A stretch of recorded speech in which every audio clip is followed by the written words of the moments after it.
escritor Fernando Vallejo es hombre de posiciones muy claras, frentero, directo, pero transparente. No sabe de eufemismos, no sabe de hipocresías, no sabe de rodeos. Si el presidente López, cuando habla, pone a pensar al país, yo creo que Fernando Vallejo, cuando habla, pone a medio país a pensar y al otro medio país a rabiar. Tiene libro nuevo, el manualito de imposturología física, que hice el esfuerzo de leer y le confieso, Rocío, no pude entender nada porque no sé nada de física, ni nada de matemáticas y ni nada de mentiras. Saludamos. ¿Usted lo leyó? Yo tuve el problema antes, con tautología darwinista. Sí, llegué hasta el 4º capítulo. Saludamos en México a Fernando Vallejo. Maestro, es un placer que esté usted hoy en Caracol con nosotros. Igual, Gustavo. No entendimos el libro, ¿qué hacemos? Mire, no se preocupe que tampoco Einstein entendió nada, ni Newton ni Maxwell. O sea que está en muy buena compañía. De eso mismo trata el libro, de mostrar cómo no entendieron nada. Mire, maestro, muchos de los que no creían en nada, ni en religión, ni en política, ni en el destino, confiaban por lo menos en la ciencia, era como el último agarradero que tenían. Ahora está la ciencia en el desbarrancadero.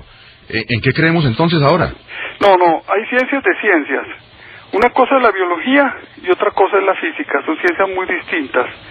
En estos momentos nosotros podemos entender perfectamente cómo funciona el fenómeno biológico, cómo se originó la vida en la Tierra, qué es la vida. Lo que no podemos entender ahora, y a lo mejor no vamos a entender nunca, es qué es la gravedad, o qué es la luz, o cómo el cerebro con sus neuronas produce la mente, o la conciencia, o el alma, o como la quieran llamar. Hay cosas que se pueden entender y cosas que no se pueden entender. Entonces, no es que la ciencia esté en un desbarrancadero. La ciencia física ha sido una impostura siempre. Y empezó como metafísica, como filosofía, con los filósofos presocráticos en Grecia. Terminó en una gran impostura matemática, escudada en ecuaciones y en el engaño del signo igual. De eso trato en mi libro.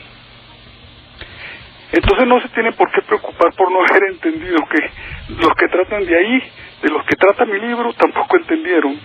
¿Y para quiénes está escribiendo, señor Vallejo? No, yo estoy escribiendo para un público muy grande, a quien le puede llegar esto. Lo que ocurre es que los temas complejos no se pueden hacer simples. Yo no creo en la divulgación de la ciencia. Lo complejo es complejo y simplemente hay que expresarlo con la mayor claridad posible, pero no hay que pretender hacer de lo complejo simple, porque entonces lo estamos falseando. Entonces hay cosas complejas que hay que expresar con la máxima claridad que se pueda. Ese es el caso de la biología, ese es el caso de la física. Usted plantea en el libro la posibilidad de medir la capacidad del ser humano de decir mentiras con una nueva unidad. Creo que se llama el aquino, lo propone usted. Así es. Sí. ¿Cuál es el político colombiano que más aquinos marca? No, los políticos colombianos no los podemos medir en aquinos.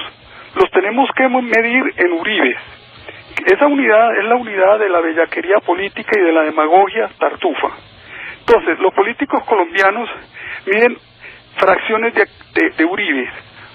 Nuestro actual mandatario mide la unidad, pero Navarro Wolf, Mocus, Carlos Gaviria, Peñalosa, Gómez Méndez, esa gente mide 0,3 uribes, 0,4 uribes, 0,5 uribes y así. Ninguno llega a la unidad. ¿Y la unidad de Pastrana nunca se le ocurrió antes de...? No, eso sí supera la unidad, eso se mide en varios uribes. Y la unidad de Gaviria, ese mide 280 uribes, que es la máxima posible indignidad y bellaquería que puede llegar una persona en Colombia. ¿Cuál es? Y estoy hablándoles de Gaviria, el que ya estuvo montado allá, no el que está pretendiendo montarse. Oye, ¿qué opina del senador Carlos Gaviria?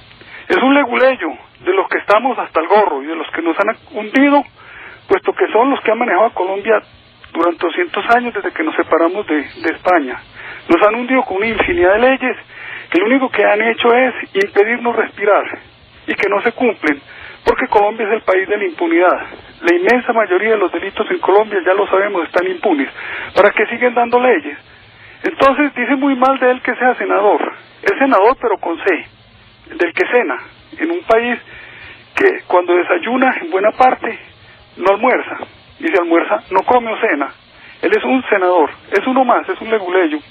Señor Vallejo, en el documental que realizó Luis Ospina sobre usted, bellísimo por cierto, pero conocimos un Fernando Vallejo en su residencia, rodeado de sus libros, mirando por las ventanas, como decía su personaje también en El Desbarrancadero, ver las montañas a través de tus ojos.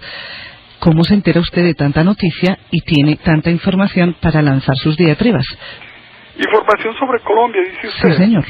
Pues porque yo nunca me he ido de Colombia espiritualmente, siempre he estado allá. Siempre he estado al tanto de lo que pasa en mi país y he vivido allá. Físicamente estoy aquí en México, espiritualmente estoy allá con ustedes. Siempre hablamos de los enemigos de Vallejo, o por lo menos parecemos intuirlos en las conversaciones con usted, pero ¿quiénes son sus amigos en Colombia? ¿A quiénes quiere? ¿A quiénes extraña? Cada día menos porque una de las cualidades que tiene Colombia es la de la traición. Colombia es un país oportunista y traidor. Le tengo una noticia. Mañana domingo los países de la Unión Europea votarán su Constitución. Una de las preguntas claves de esta Constitución Europea tiene que ver con un tema que es clave para usted. ¿Se suprimirá la fiesta taurina cuando entre en vigor la Constitución Europea? La respuesta a esta pregunta es la siguiente, abro comillas: cuando definan y ejecuten la política de la Unión en los ámbitos de la agricultura, la pesca, transportes, el mercado interior, la investigación y el desarrollo tecnológico y el espacio, los Estados miembros tendrán plenamente en cuenta las exigencias del bienestar de los animales sensibles. Es decir, en la Constitución no se van a suprimir las corridas de toros porque todavía se considera que son temas excesivamente sensibles. ¿Cómo recibe esta noticia? Mire, eso no es un tema sensible, ese es un tema infame. La corrida de toros es una infamia. Además, en Colombia hay una ley que prohíbe causarles dolor innecesariamente a los animales. ¿Por qué entonces se lo causan en esa forma a un pobre toro?